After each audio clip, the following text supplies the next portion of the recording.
Hey, love bugs.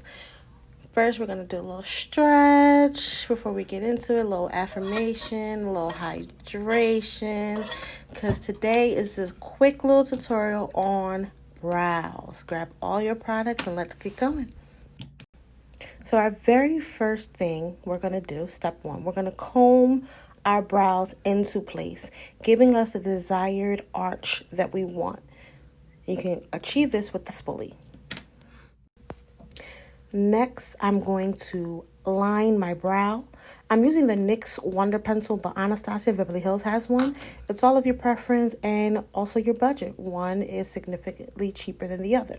So I'm going to go under my brow and outline them that way, only under my brow. Again, this is just how I do my brows. This is my quick brow, but that's what I'm going to do. I then conceal under the brow with my particular concealer of choice. This is NYX concealer in a jar, and just conceal the under part that we just outlined.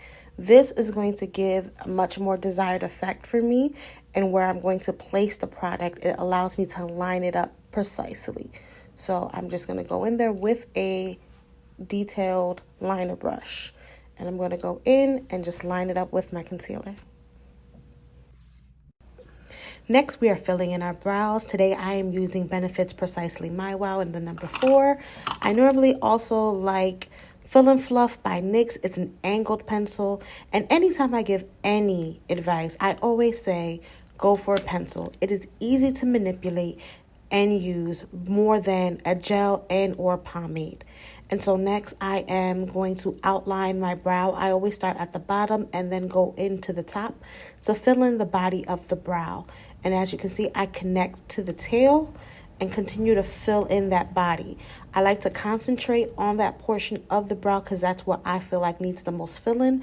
Not necessarily at the beginning. I kind of just flick it a little bit in the beginning, but the concentration is in the body of the brow. As you can see, it's coming to look together. If you feel that you are a little heavy-handed, you can always use the spoolie to take out any excess.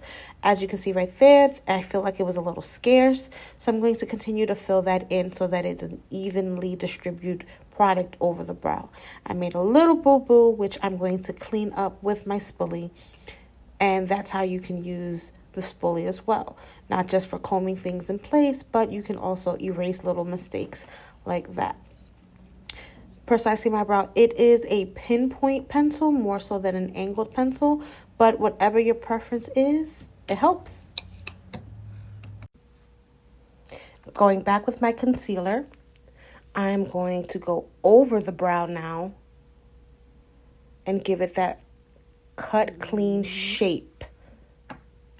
I've already went under it, but I'm going to do anything that I may have not taken care of with the product and clean it all the way up, especially if I see any more scarce items. I'm going to continue to color in. Our final step, we're going to seal the brows. I'm using NYX Control Free Clear Gel. This one here is a brow wax. Either or you can use depending on your budget. We're going to go in with the clear gel. And these come in different colors of your eyebrow color. But I like the clear gel because I use the color from the pencil. And using the mascara wand, you're just going to place the clear gel over to have fierce ass brows to take on your day. And you can be as scarce or as generous as you like. And there you have it.